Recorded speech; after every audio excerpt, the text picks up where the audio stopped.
Bonjour tout le monde, bonjour à tous et à toutes. Nous vous remercions pour votre présence aujourd'hui pour la deuxième session de la formation sur la collection Les Capucines. Nous vous remercions pour votre engagement et votre présence et votre temps aujourd'hui, un samedi, un jour de repos pour vous. Nous avons avec nous aujourd'hui notre formateur, inspecteur et auteur de la collection, Monsieur Fouad Cheib, qui va enchaîner sur la deuxième session de formation par rapport à la collection Les Capucines. Je cède la parole à Monsieur Fouad Cheib. Merci. Bonjour mesdames, bonjour messieurs. Ravi de vous retrouver pour une deuxième session de notre webinaire. Je vous remercie aussi d'être présents aujourd'hui. Alors avant de commencer, j'aimerais bien faire un récapitulatif de la séance précédente pour les personnes qui n'ont pas pu assister à la première présentation. Alors, si vous vous souvenez bien, pendant la première séance de ce webinaire, on a pu découvrir ensemble les caractéristiques d'un sommaire qui adopte une entrée thématique motivante pour les apprenants et qui favorise un petit peu la création de projets pédagogiques. On a vu aussi que ce contenu contient toutes les disciplines du français programmées à l'école primaire marocaine. Il est réparti en 6 unités pour concorder avec les autres matières programmées. Ensuite, on a pu découvrir ensemble 2 propositions de la planification annuelle de ce programme pour l'année scolaire en cours. On a pu déterminer exactement le temps des contrôles continus programmés par le ministère. On a proposé une planification spécifique pour tous les niveaux du CP à la 5e année. Et puis, une autre planification spécifique à la 6e année qui était un petit peu aménagée pour qu'on puisse gagner des semaines pour la préparation de l'examen normalisé. Ensuite, si vous vous souvenez bien, on a visualisé le dispositif de l'évaluation diagnostique. Une évaluation, comme on l'a déjà dit, qui a pour but d'identifier si les compétences et les connaissances de base sont acquises ou non chez l'apprenant. Alors, ce dispositif qui est composé d'un cadre de référentiel, comme vous le voyez sur l'écran, un cadre de référence détaillé avec des objectifs de toutes les activités, à savoir l'oral, la lecture, les activités de langue, la production écrite, etc. Et puis, on a vu que pour chaque objectif mentionné dans le cadre référentiel, on a pu déterminer une activité d'évaluation. Là, par exemple, vous voyez que c'est l'évaluation de l'activité orale et de la lecture oralisée. Et dans le cahier d'activité, on a l'évaluation de la compréhension de l'écrit et des activités de langue et de la production écrite, bien sûr. Alors, on a vu que après la correction du test d'évaluation diagnostique, on peut remplir une grille d'analyse de résultats, une grille de dépouillement, en vue de préparer un dispositif de soutien, de remédiation et de consolidation en fonction, bien sûr, des résultats de l'évaluation diagnostique. Après, je vous ai proposé de découvrir ensemble les pages d'une unité modèle du manuel, page par page. On a commencé bien sûr par la première page, celle de la page d'ouverture, qui est exploitée dans la première séance de l'activité orale. Son but était de motiver les apprenants et les accrocher au thème. Et puis une deuxième page, celle du projet de classe. On a vu que c'est une activité qui favorise la collaboration, la coopération entre les élèves. C'est une activité qui essaie d'impliquer les élèves dans leur propre apprentissage. Et on a parlé aussi du fond, des formes variées qu'un projet de classe peut prendre, à savoir le dossier, le reportage, le documentaire, l'album, etc. Tout en insistant sur la définition de ces formes de projet de classe sur la page dédiée à cette activité dans le manuel. Alors aujourd'hui, on va essayer de parler des activités qui restent, à savoir l'activité orale, la lecture avec ces trois types proposés, la lecture expliquée ou compréhension, la lecture autonome et la lecture suivie. Et puis on parlera aussi des activités de langue, grammaire, conjugaison, orthographe et vocabulaire, et aussi de la production écrite. Et simultanément, on va bien sûr parler du cahier d'activité qui est l'écho du manuel, surtout en ce qui concerne les activités de langue. Alors, on va commencer par l'activité orale. Alors, quand on parle de l'oral, on sait bien sûr que l'oral désigne l'ensemble des activités liées à la communication verbale et à l'expression orale des élèves. Cette composante vise à développer un petit peu les compétences de communication, la confiance en soi, la capacité à s'exprimer de manière claire et articulée, etc. L'oral, on peut le retrouver dans plusieurs contextes, c'est-à-dire dans les discussions en classe entre élèves, dans les présentations de projets, dans les exposés, dans les jeux de rôle, dans les lectures à haute voix, dans les débats qui se font après, par exemple, avoir lu un texte, etc. Mais l'oral qu'on vise ici, c'est un oral avec un objectif de communication. Là, par exemple, dans ce cas-là, l'objectif de communication, c'est saluer et remercier. Saluer et remercier. Alors, comme vous pouvez le voir, on a proposé 2 pages dans le manuel. Une première page qui est dédiée à la compréhension ou à la réception de l'oral, et une autre page qui a pour but d'initier les apprenants à la production de l'oral. Alors la première page qui est dédiée à la compréhension de l'oral, elle respecte un certain canevas méthodologique. Premièrement, déjà au niveau de la structure de la page, on a le titre qui est sous forme d'objectif de communication. Par exemple, dans ce cas, c'est saluer et remercier. Et puis, on a le poster. Le même poster que l'apprenant va découvrir avec son enseignant sur le tableau. La nouveauté peut-être, c'est le dialogue qui est transcrit sur le manuel directement. Et en parlant du dialogue qui est présent sur le manuel, il ne faut pas surtout transformer cette séance d'activité orale en une séance de lecture. L'objectif de la transcription du dialogue sur le manuel, c'est d'essayer d'aider l'enfant, une fois rentré à la maison, à découvrir le dialogue déjà écouté en classe, de le lire, de le mémoriser, sachant que déjà il y a un audio que vous pouvez lui proposer en ligne ou en le partageant directement avec les parents, via Teams ou WhatsApp par exemple, etc. D'ailleurs, je crois que la maison d'édition a partagé tous les audios des dialogues, les audios des textes de lecture, les audios des poésies avec toutes les écoles qui ont adopté la méthode. Et on peut à Euh, chaque fois... Oui, monsieur Absama? Excuse-moi de vous interrompre, si Fouad. Oui, Oui. exactement. On a partagé avec les écoles adoptant la collection Capucine les accès numériques déjà pour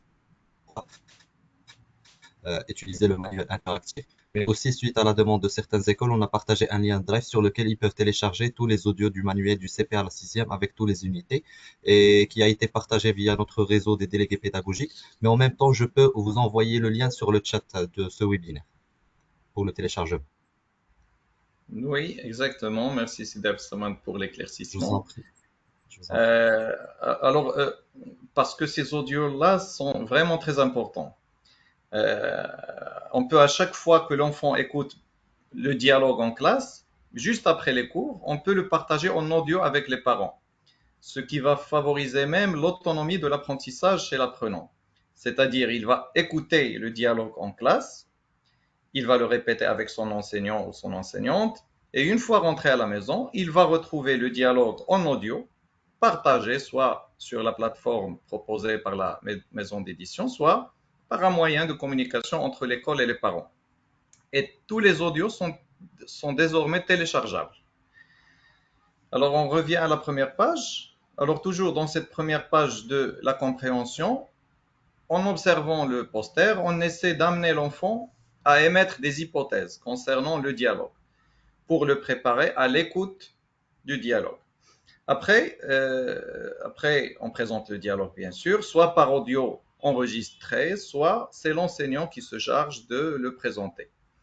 Et puis, on essaie d'affirmer ou bien d'infirmer les hypothèses émises par l'apprenant et on entame un travail sur la compréhension du support. Dans la rubrique Je réponds aux questions, on a proposé pas mal de questions qui visent la compréhension du dialogue. Et au fur et à mesure, on travaille aussi la mémorisation, la dramatisation du dialogue. Et comme je l'ai déjà dit tout à l'heure, une fois la première séance de l'oral présentée, on peut partager avec les élèves l'audio du dialogue. Comme ça, l'enfant, il peut le réécouter à nouveau, il peut suivre sur son manuel le dialogue qui est transcrit. Et comme ça, il aura l'opportunité de lire davantage et de le mémoriser, afin même de le dramatiser avec les membres de sa famille, pourquoi pas. Alors, et puis, on a une deuxième page. Alors, une deuxième page, celle de la production de l'oral. Alors, dans cette deuxième page, la première rubrique, je retiens, vous allez trouver un lexique et des expressions qui servent à illustrer l'objectif de communication. Dans le cas que nous avons entre les mains, saluer et remercier, vous avez un lexique, vous avez des expressions. Le but, c'est de réutiliser ces expressions et ce lexique-là dans des situations de production. C'est pourquoi vous allez trouver sur la fiche pédagogique de l'activité orale une phase de l'exploitation lexicale où on fait relever les mots appartenant au thème et puis on fait utiliser ces mots par les apprenants dans des situations simulées. Vous trouverez aussi une phase d'exploitation structurale où on essaie d'extraire les actes de parole permettant, par exemple, dans ce cas, de saluer et de remercier, et inciter les apprenants à réemployer ces actes de communication dans des situations similaires. Une dernière phase, celle de la production orale, dans la rubrique « Je produis ». On lui propose des situations de communication. La situation de communication, comme vous le savez, c'est une situation qui est composée d'un support iconique, d'un contexte et d'une consigne. C'est pourquoi on a proposé à chaque fois 3 situations de communication qui visent à amener l'enfant à réutiliser les actes de langage dans des situations de communication afin de réemployer les structures étudiées. Alors, la séance qui suit, c'est la séance.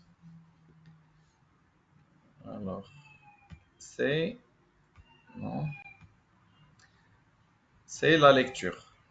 Alors, bien sûr, la lecture, on a, comme on l'a dit tout à l'heure, on a proposé 3 types de lecture. La lecture compréhension, la lecture autonome et la lecture suivie. Alors, pour la lecture expliquée, ou bien la lecture compréhension, celle que nous sommes en train de découvrir ensemble sur l'écran, on a 2 pages. Alors, on a 2 pages. Alors, normalement, la lecture expliquée, elle met l'accent à la fois sur l'oralisation et sur la compréhension des textes, et aussi sur la réaction par rapport à ce texte. Alors, les objectifs de cette activité, c'est d'amener l'enfant à découvrir des stratégies d'avant-lecture, pendant la lecture et après la lecture.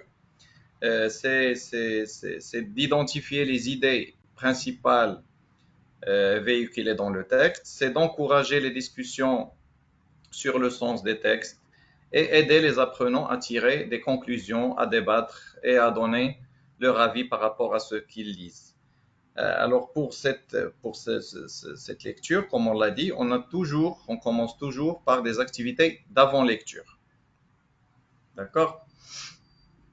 Alors, on fait appel en guise de mise en train aux connaissances des apprenants sur le thème et puis on les amène à observer l'image accompagnant le texte afin de faire explorer les éléments susceptibles d'aider les apprenants à saisir un petit peu le sens de ce support textuel. C'est pourquoi on invite les enfants ou bien les apprenants à observer l'image et à formuler des hypothèses de lecture à l'aide de questions qui sont sur la rubrique avant de lire.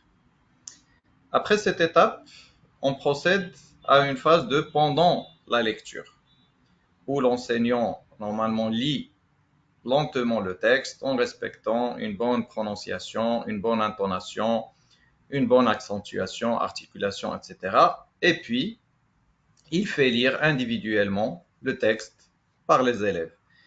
Alors, pendant cette phase-là, commence une phase de compréhension de texte. Alors déjà, comme vous pouvez le voir, la première rubrique qui est proposée dans l'appareil didactique qui accompagne le texte, c'est une rubrique nommée Je repère. Vous allez constater que cette rubrique-là, elle est toujours répétée dans les textes de lecture. L'objectif, c'est de familiariser l'enfant avec les éléments paratextuels de texte. On lui pose toujours des questions sur le titre, sur les paragraphes, sur les répliques, sur la source du texte, etc. Et puis, on a une rubrique nommée Je comprends. Une rubrique, normalement, où on demande à l'apprenant de répondre à des questions de compréhension. Dans un premier temps, on travaille l'amorce de compréhension, puis la compréhension fine et un travail sur l'inférence. Et ensuite, on a une rubrique qui s'appelle Je lis à haute voix. C'est une activité qui est présentée sous forme de jeu. Vous allez le voir sur le guide. Le but, c'est d'amener l'enfant à lire cet extrait-là. Là, par exemple, c'est un extrait et c'est un extrait qui est extrait du texte directement. Le but, c'est de l'amener à lire en respectant l'articulation, le débit, la ponctuation, les liaisons, etc. Mais à travers une activité amusante où l'enseignant peut prendre son chronomètre et demande aux apprenants de lire rapidement, mais correctement.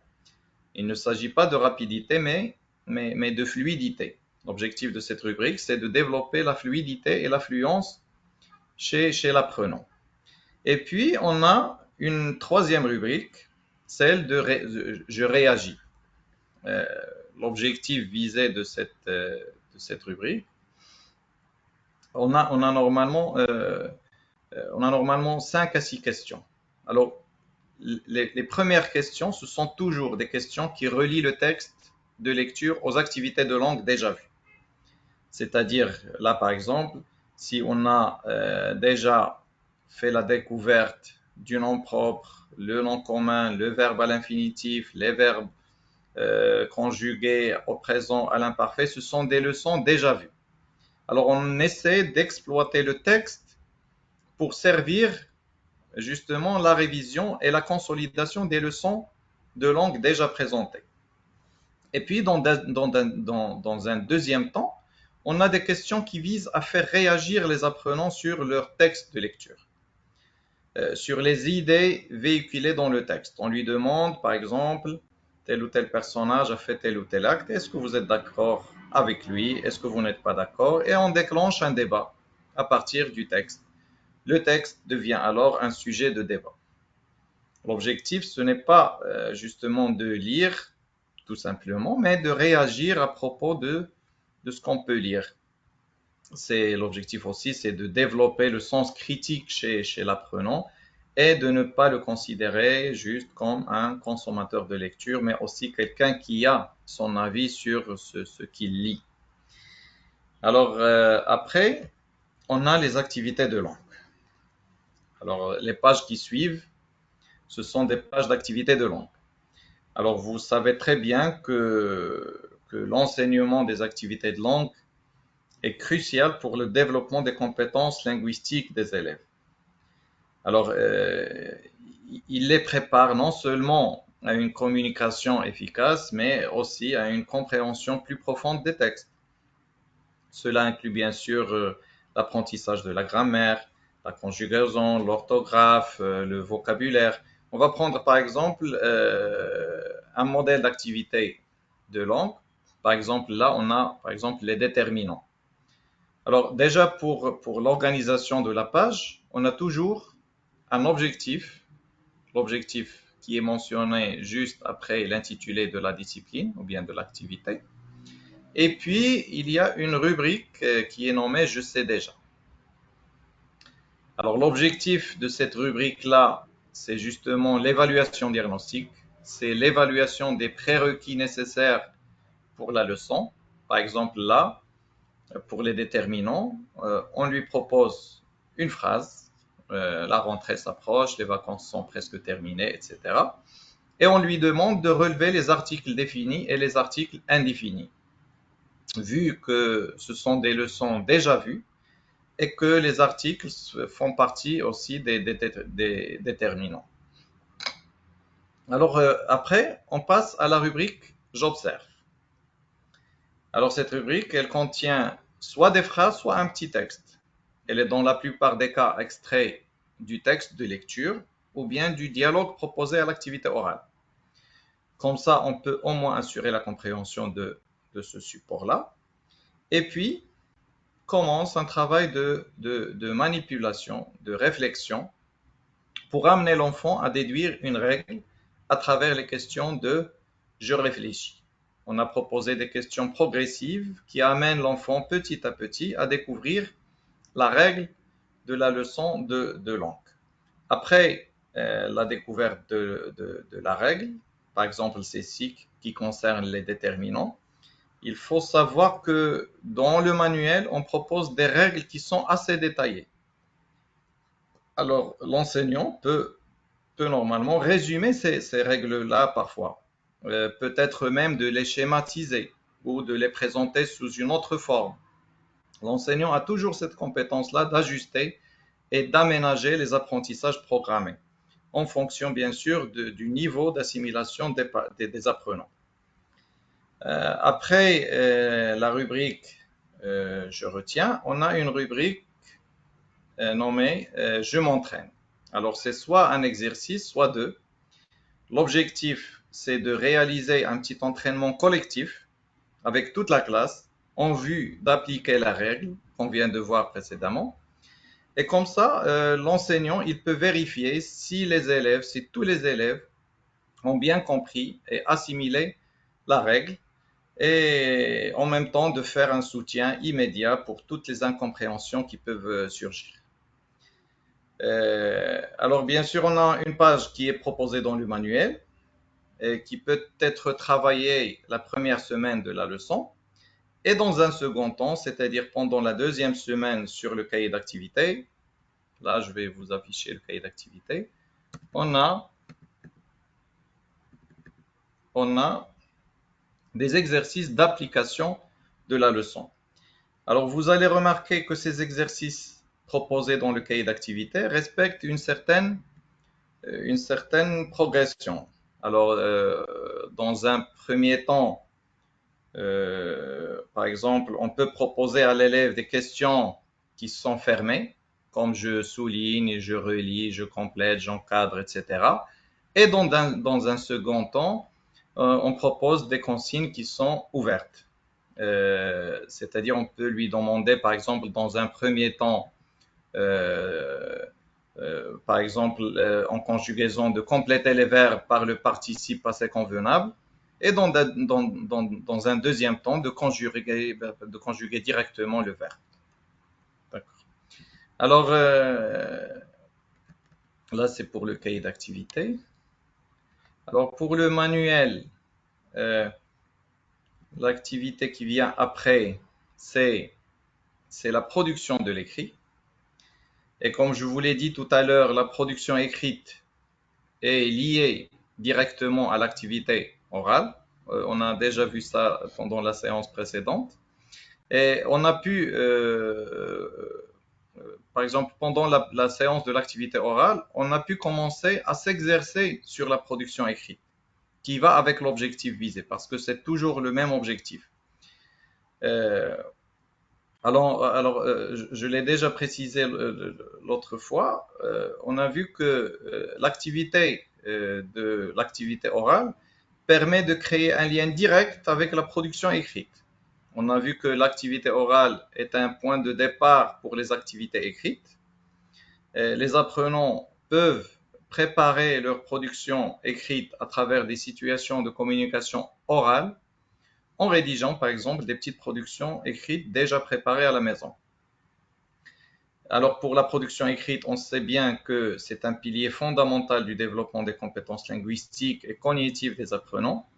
Et c'est à travers cette activité que les apprenants apprennent à lire, à organiser leurs idées, à structurer un texte, à utiliser correctement les règles de la langue, c'est-à-dire la grammaire, l'orthographe, la conjugaison, tout en exprimant leurs pensées de manière claire et cohérente, en liaison, bien sûr, en liaison étroite avec l'objectif de l'activité orale. Alors, pour présenter cette activité de production écrite, on commence généralement par amener l'enfant à observer un support de l'écrit, proposé éventuellement parfois avec une image qui peut l'accompagner. Euh, de le lire, on demande à l'apprenant de le lire soigneusement 2 ou 3 fois et on invite l'élève à réfléchir sur le contenu de ce support-là afin de comprendre l'enjeu rédactionnel visé de la production. C'est pourquoi l'enseignant amène l'enfant à déduire les règles d'écriture visées à travers cette activité, à travers des questions qui viennent juste après la présentation du support. L'objectif, c'est d'amener l'apprenant à déduire les structures grammaticales, stylistiques, même mises en jeu dans la rédaction. Et après l'étude du fond et de la forme du support présenté, on amène l'enfant progressivement, à travers des questions-réponses, à déduire une règle d'écriture, une règle de rédaction d'un type écrit, parce qu'on travaille plutôt sur les types, c'est-à-dire c'est soit informatif, soit descriptif, etc. Et puis on lui demande de réaliser une petite production collective à travers la consigne, à travers la rubrique Je m'entraîne.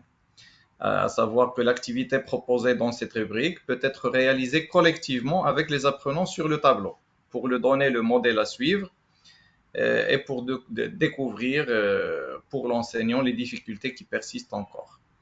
Sur le cahier d'activité, vous allez trouver qu'on a proposé 2 pages. Pour la production de l'écrit, on a 2 pages. Une première page où l'apprenant rédige son premier jet d'écriture. Et bien sûr, avant de commencer cette phase, on se met d'accord sur les critères d'évaluation qui sont là et qui sont sur la deuxième page. Et c'est en même temps les critères d'évaluation sur lesquels la production écrite de l'apprenant va être évaluée par l'enseignant. Alors l'objectif, c'est justement de développer chez l'apprenant une compétence d'auto-évaluation déjà. Là, par exemple, on lui demande s'il a bien précisé la raison de la rédaction de la carte, s'il a bien formulé, rédigé une forme de politesse, les règles de la langue, etc. Et comme vous savez, l'enseignant procède à une correction collective avec les apprenants pendant la deuxième séance ou bien la deuxième semaine, où on va découvrir les différentes erreurs commises par les apprenants. Et après la correction collective, l'enfant procède à une correction individuelle de sa production écrite. Il va la réécrire ici, il va la réécrire correctement sans les erreurs, sans les fautes qu'il a déjà commises. Et c'est ce qu'on appelle un deuxième jet. De cette façon, l'enseignant il peut vérifier un petit peu la progression du niveau d'écriture chez l'apprenant en comparant juste les 2 écritures. Alors, on va revenir au manuel. Alors, l'activité qui vient après, c'est la poésie. Alors, après la production écrite, on retrouve une page dédiée à la poésie. Alors la poésie, vous le savez très bien, elle joue un rôle aussi, elle joue un rôle très important dans le développement des compétences de langue. Normalement, on développe les compétences linguistiques, mais en plus d'enrichir par exemple le vocabulaire et d'initier les apprenants à des formes littéraires variées, dans ce cas par exemple la poésie, elle peut stimuler même l'imagination, elle peut encourager l'expression d'émotions, elle permet aussi d'explorer des jeux de sonorité et de rythme.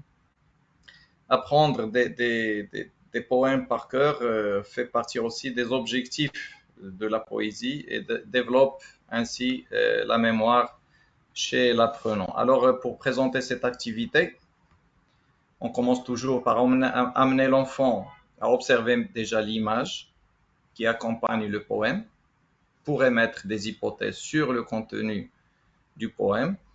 Et on procède à une première écoute. L'enseignant présente le poème d'une manière expressive et puis il fait valider les hypothèses émises par les apprenants. Une deuxième écoute s'avère nécessaire, voire même une troisième écoute parfois.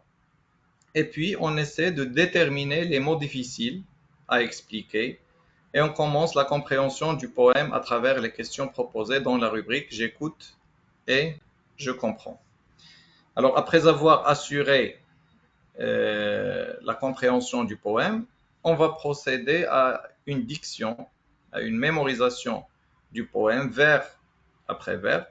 On les fait mémoriser en les répétant en dyade, en petits groupes ou bien collectivement.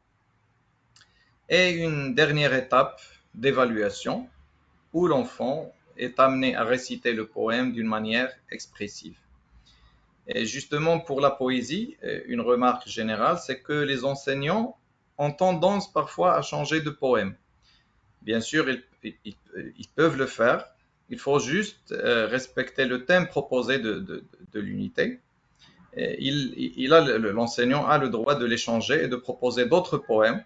C'est pour cela, comme je vous l'ai dit l'autre fois, quand je vous ai présenté le guide, on a parlé des fiches types, si vous vous souvenez bien.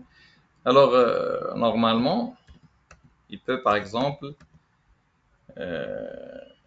vous avez des fiches types de toutes les disciplines d'ailleurs, il peut utiliser la fiche type de la poésie, il doit juste mentionner l'intitulé, par exemple, l'objectif de la leçon, et les mots difficiles à expliquer, par exemple ici, les questions qu'il va poser pour l'exploitation de l'image et les questions qu'il va poser pour la compréhension du poème. D'accord. Alors, l'activité qui vient après. Alors, l'activité qui vient après, c'est la lecture suivie. Alors, la lecture suivie, on sait très bien que la lecture suivie, c'est une pratique pédagogique courante à l'école primaire qui consiste à étudier en profondeur un texte sur une période de temps prolongée. Dans notre cas, on propose un texte de lecture suivie divisé en parties et qui peut être travaillé en 5 semaines. Le support de la lecture suivie, ou bien les supports de la lecture suivie, sont choisis selon le niveau et les intérêts des apprenants. C'est une lecture suivie qui respecte impérativement le thème de l'unité. Alors, dans une première séance de lecture suivie, on amène l'enfant à observer les illustrations à travers des questions sur les images pour leur permettre d'émettre des hypothèses sur les événements de l'histoire à travers des images. Et puis, on peut proposer un découpage du texte en parties.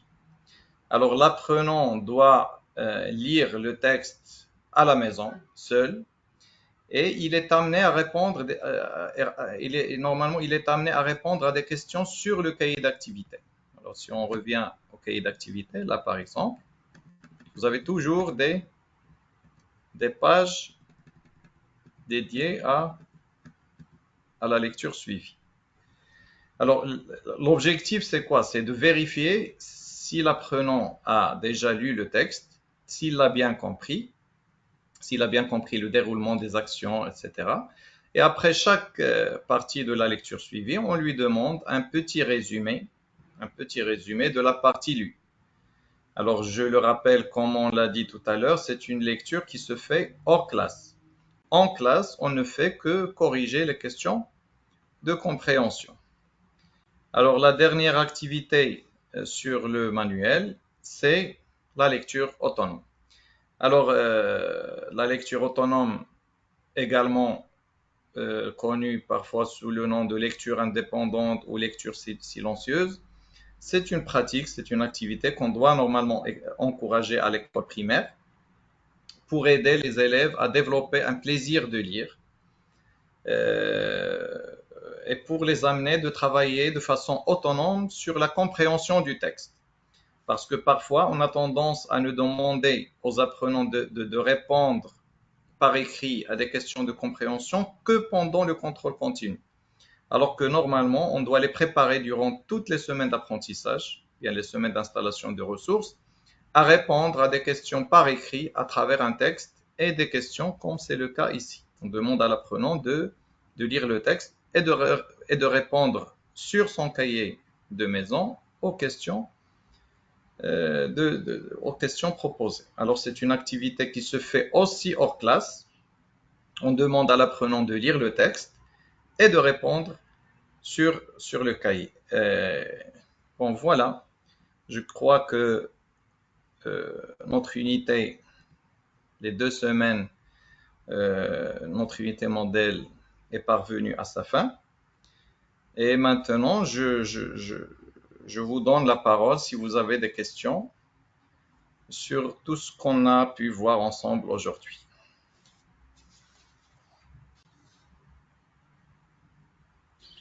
Alors, nous vous invitons à poser vos questions via le chat. Comme ça, Monsieur Fouad Cheib, il prend en charge la réponse aux questions. Si Fouad, on a une première question sur le chat. D'accord.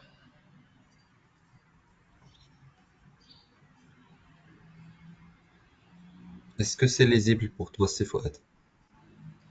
Oui, alors je vais essayer de lire la question. Je veux juste demander au monsieur de nous guider à propos des lectures de l'unité, parce qu'on a 2 lectures suivies, une et deux lectures autonomes, et nous, les enseignants, on a un objectif de terminer chaque unité en un mois, 4 semaines et une semaine d'évaluation et de soutien. Comment on peut réussir cet objectif avec notre programme? Bien évidemment que la lecture est très importante pour les élèves. Comme je venais de le préciser tout à l'heure, la lecture suivie et la lecture autonome sont des activités de lecture qui se font hors classe.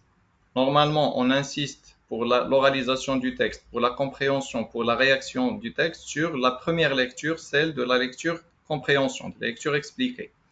Les 2 lectures qui restent sur le manuel sont des textes qui se font hors classe.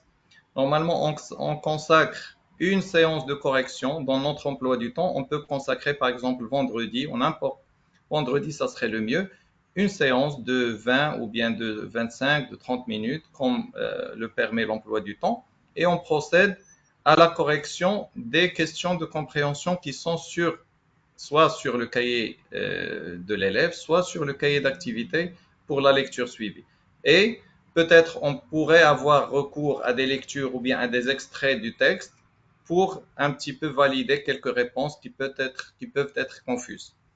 Mais la lecture qui est travaillée en classe, c'est la lecture compréhension. C'est la lecture qui vient juste après l'activité orale.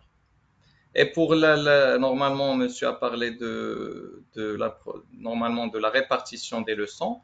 On a vu ça pendant la séance précédente et on a dit que pour le premier palier, deuxième, troisième et quatrième, on opte pour au moins 8 semaines. 8 semaines, ça nous donne 3 leçons de langue. Automatiquement, il va nous permettre de travailler 3 textes parce qu'on a un texte par quinzaine, par 2 semaines. Et les lectures suivies, ce sont des lectures qui se font en partie, c'est-à-dire pour chaque 2 semaines, on a une page. On travaille une page par 2 semaines. 2 semaines plus 2 semaines, ça nous fait 4 semaines. La 5e semaine, c'est une semaine d'évaluation où on procède à la correction et au résumé des textes de lecture suivis. Et pour les autres lectures, aucun changement. On procède un texte par 2 semaines. Très bien. Merci Sifouad pour la réponse. On a une deuxième question de Madame Hanan.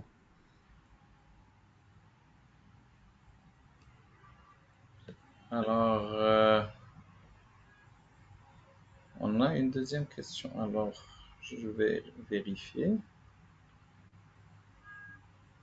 On a deux autres questions. La deuxième question, c'est Madame Hanan qui demande, s'il vous plaît, une méthode efficace pour améliorer la communication chez mes élèves de sixième année primaire. D'accord. Alors, pour améliorer justement la communication, elle est divisée en deux aspects. C'est-à-dire, on a déjà une communication orale et une communication qui est écrite. Je crois que déjà le programme permet de faire le lien entre les deux compétences, à savoir l'oral et l'écrit, parce que déjà on a, comme on l'a vu, le même objectif de communication. Alors déjà, on sait très bien que pour produire de l'écrit, il faut assurer une bonne communication, une bonne production orale. C'est pourquoi on a insisté à ce que l'objectif de l'oral et de l'écrit soit le même. Pour l'activité orale, comme vous l'avez vu, on propose à l'enfant un modèle à suivre dans le dialogue, c'est-à-dire un lexique et des expressions et des actes de langage qu'il va réutiliser dans les situations de communication qui viennent après.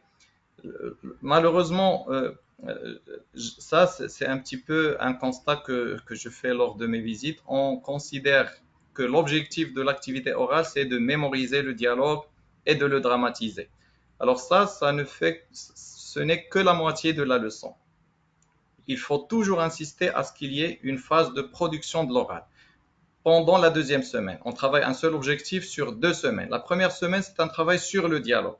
On donne à l'enfant un modèle à suivre. On lui donne un modèle à suivre pour illustrer l'objectif de communication en cours. Et dans un deuxième temps ou bien une 2e semaine, normalement, on doit la consacrer juste à la production de l'oral. La production de l'oral, c'est quoi? C'est tout simplement la réutilisation du lexique dans d'autres situations. C'est la réutilisation des actes de parole dans d'autres situations. C'est de travailler les situations de communication proposées dans la rubrique Je produis dans des situations. Je vous ai recommandé tout à l'heure, je vous ai donné comme conseil par exemple, la 2e semaine, c'est une semaine de production orale. On peut demander à l'enfant de préparer les situations de communication par écrit à la maison, de rédiger 2 petites phrases, 3 petites phrases pour chaque situation de communication. La 2e semaine, il est prêt à produire de l'oral parce qu'il l'a déjà préparé. Et au fur et à mesure, ça devient une autonomie chez les apprenants. Alors, le conseil principal, travailler la phase de production de l'oral et ne pas se limiter au dialogue, à la dramatisation du dialogue et à la mémorisation du dialogue. Il faut toujours travailler la phase de production de l'oral.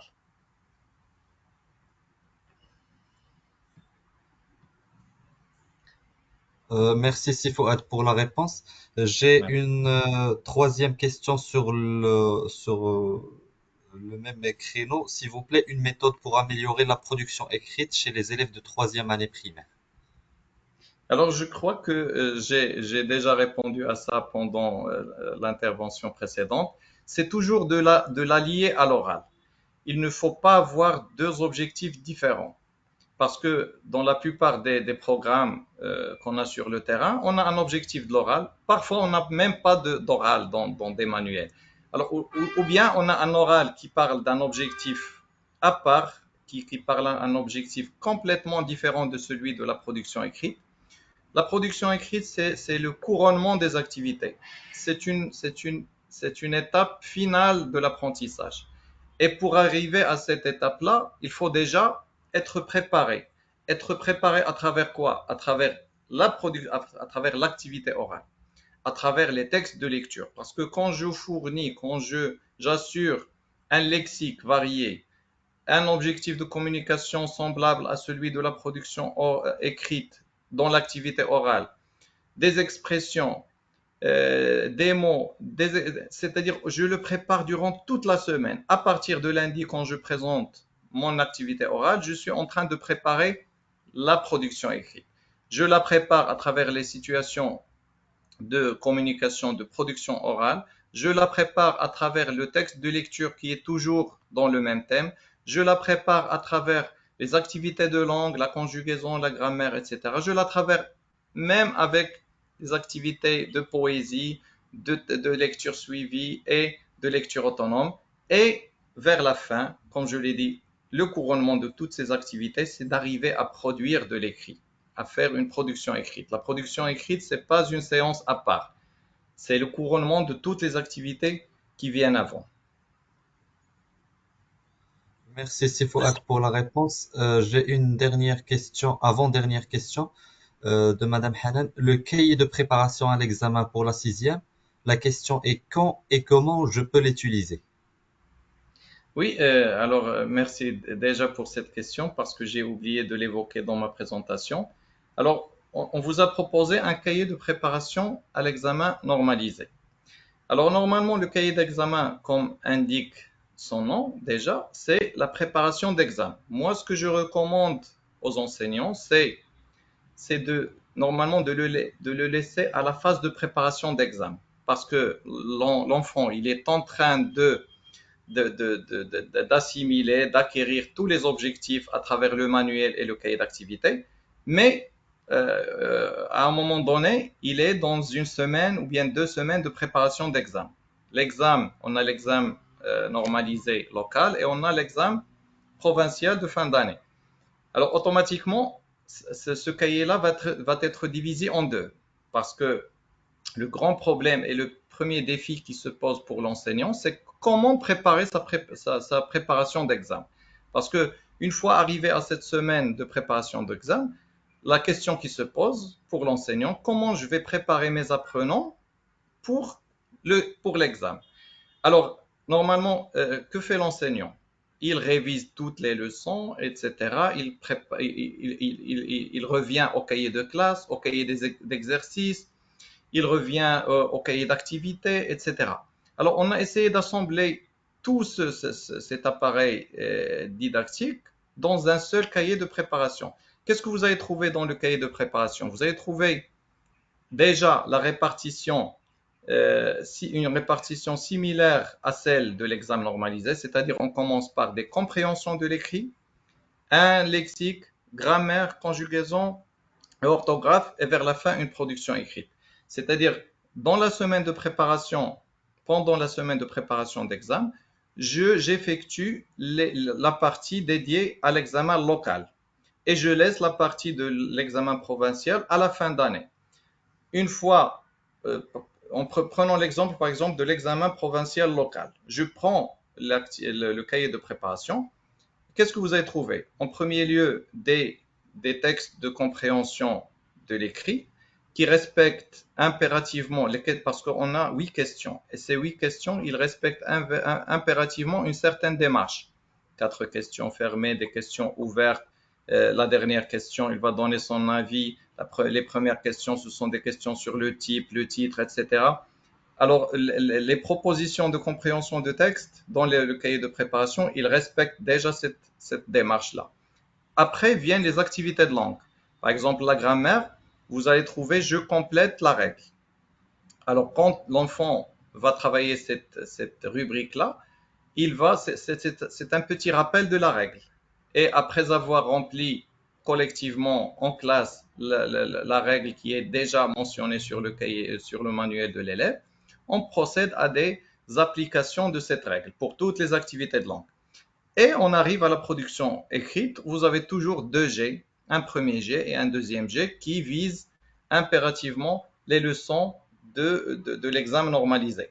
Sachant que dans le programme de la sixième, on a tous les objectifs, tout le cadre référentiel étatique, il est inclus dans le manuel de l'État, dans le manuel de la sixième. En plus, bien sûr, d'autres objectifs qui ne sont pas inclus dans le cadre référentiel. Mais dans le cahier de préparation, ce n'est que le cadre référentiel officiel. Mais dans le manuel, par exemple, on a injecté le subjonctif, le passé simple, le plus que parfait, le futur antérieur. On a travaillé sur la dernière leçon sur les figures de style. C'est-à-dire, on a essayé un petit peu d'injecter quelques leçons qui vont lui servir dans le collège. Il ne faut pas se limiter juste à ce qui est dans le cadre référentiel officiel, mais il faut normalement qu'on le prépare à l'année suivante.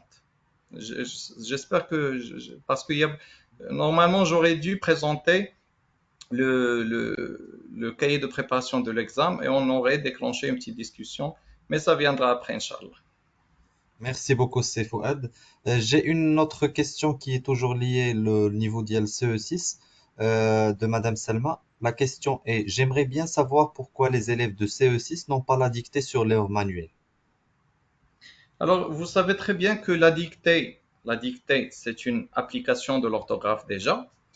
La dictée, officiellement parlant, c'est une activité qui se fait du CE1 à la quatrième année, au CM1, du CP au CM1, c'est-à-dire première année, deuxième, troisième et quatrième année collège. Même dans les bulletins de l'élève, on n'a pas, par exemple, on n'a pas de note de dictée dans la cinquième et la sixième. Alors, on a essayé de respecter ces orientations-là.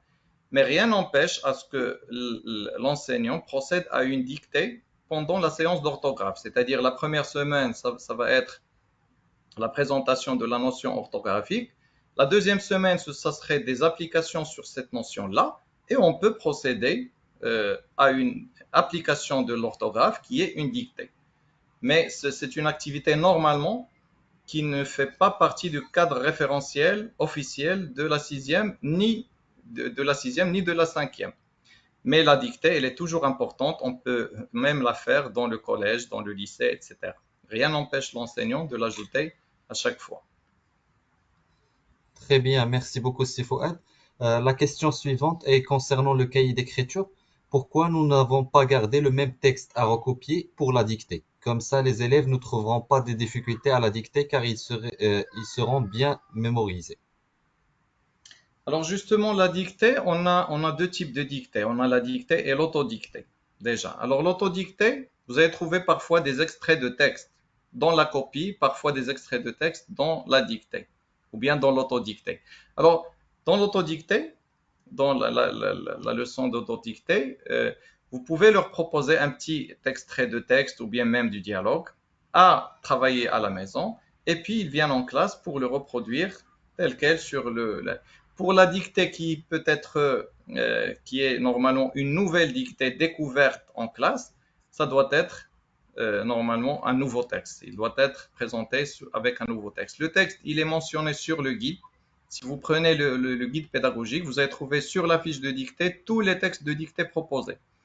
Sur les cahiers d'activité, vous avez un code QR, normalement, que vous pouvez scanner, télécharger la vidéo de la dictée et la partager même avec les parents.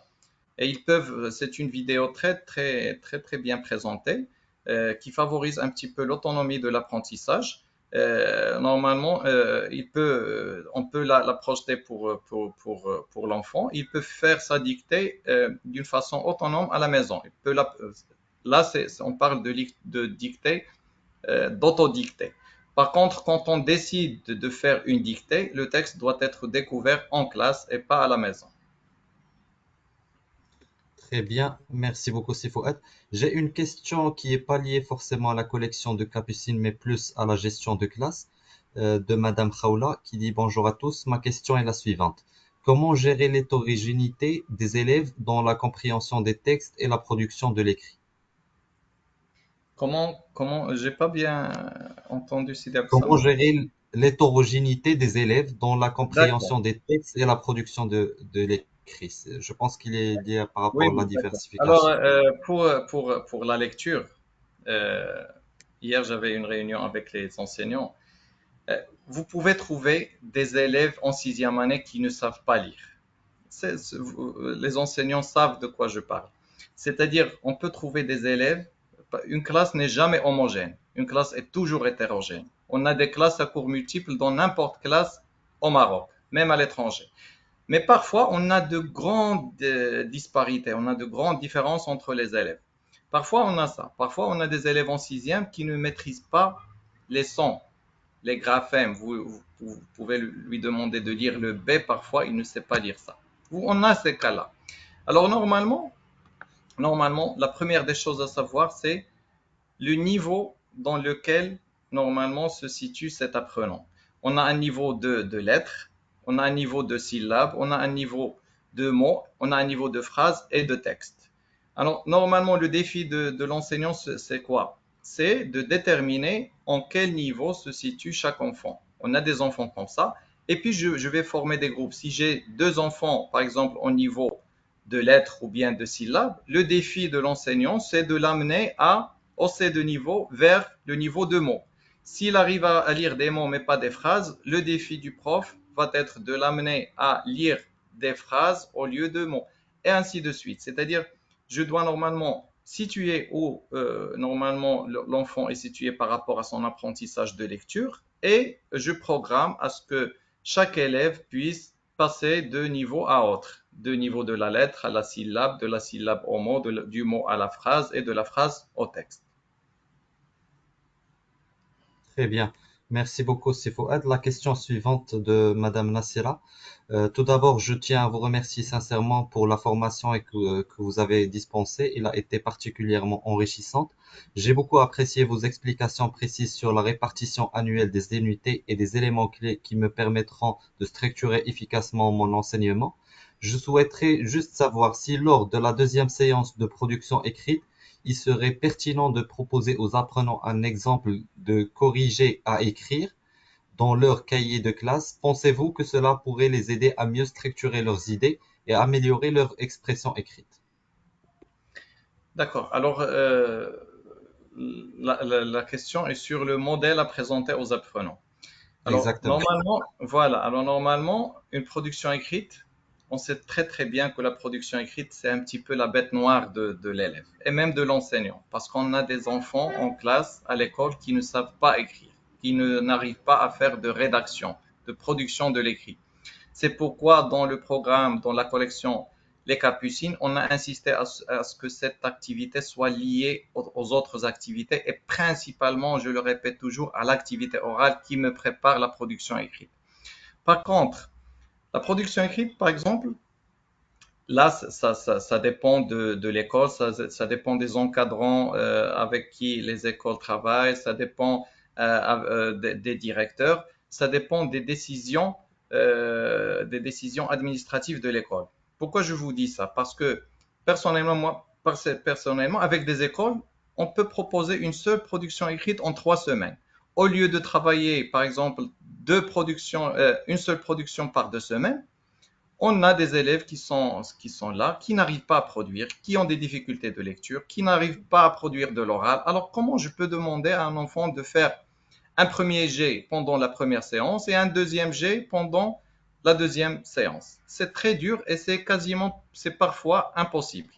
Alors, c'est pourquoi on procède à programmer, à supprimer déjà une production écrite de la planification périodique et à ne programmer que de production écrite. Là, ça devient un petit peu facile. La première séance, ça va être une séance de découverte. On lui donne le modèle à suivre.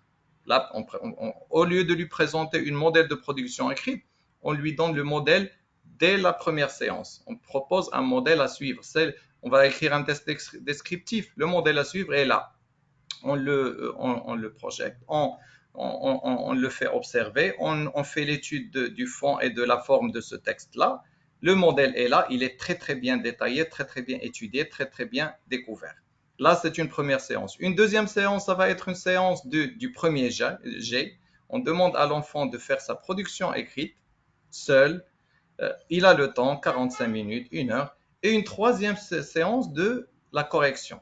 Alors là, la question de madame est-ce qu'on doit donner un modèle de production écrite pour l'enfant pour la réécrire? Alors, au lieu de lui donner un modèle d'expression écrite à réécrire, déjà le modèle il est présenté lors de la première séance. le défi de la troisième séance ou bien de la dernière séance, c'est que l'enfant normalement puisse réécrire sa même production mais correctement. Parce que la correction et les divisions d'une correction collective. Normalement, l'enseignant, il recense les différentes erreurs grammaticales, orthographiques, etc. Il fait une séance de correction collective pour toute la classe. Et après, chaque enfant procède à une correction qui est individuelle, c'est-à-dire l'enseignant, il a déjà corrigé la production de l'élève, et l'élève, il voit qu'il a commis telle ou telle erreur là et là, et puis il va refaire sa production écrite dans la deuxième page proposée dans le cahier d'activité, mais d'une façon qui est correcte. Alors, la correction collective finie commence une correction individuelle et c'est la réalisation du deuxième jet. Une deuxième production, une même production que l'élève a produit, il va la réécrire de façon qui est très bien corrigée, très bien structurée, tout en insistant sur les critères d'évaluation qu'il a dans la deuxième page, sous l'espace du deuxième jet.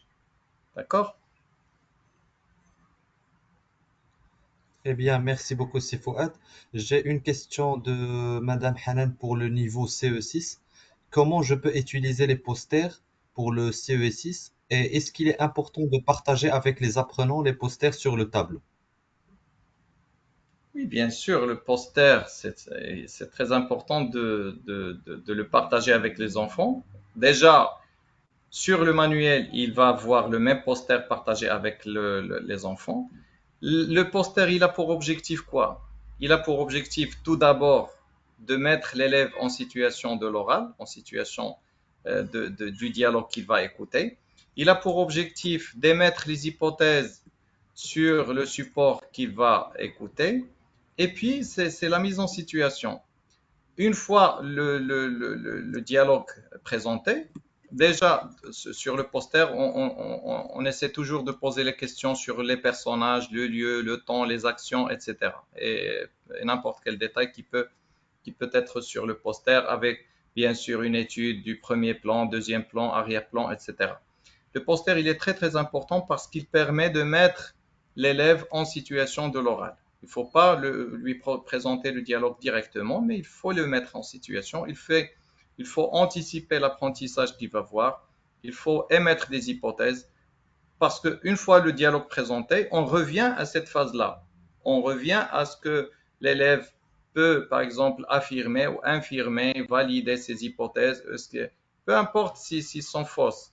L'important, c'est de le mettre en situation avant de commencer l'apprentissage. C'est très important. Très bien, très bien. Merci beaucoup, Sifouad, pour les réponses aux questions. Malheureusement, nous avons 1 heure pour cette deuxième session et nous répondrons aux autres questions plus tard. Vous aurez une attestation de formation sur la collection Les Capucines qui sera remise pour tous les participants via leur adresse mail. N'hésitez pas à poser vos questions sur cette adresse email sochpresseeducation@sochpresse.ma. Et par la suite, nous prenons le temps de répondre à toutes vos questions. Nous vous remercions encore une autre fois pour votre présence et votre confiance. Merci. Alors, merci d'être présent aujourd'hui. J'espère que cette réunion, ce webinaire a été un petit peu enrichissant pour votre travail. Et nous restons bien sûr toujours à votre disposition pour n'importe quelle question, éclaircissement qui va venir après. Merci beaucoup. L'adresse email, il sera partagé sur le chat si vous avez d'autres questions à poser via la boîte email. C'est sochpresse.education@sochpresse.ma. Merci. Merci, merci. À la prochaine. Merci. À la prochaine, Inch'Allah.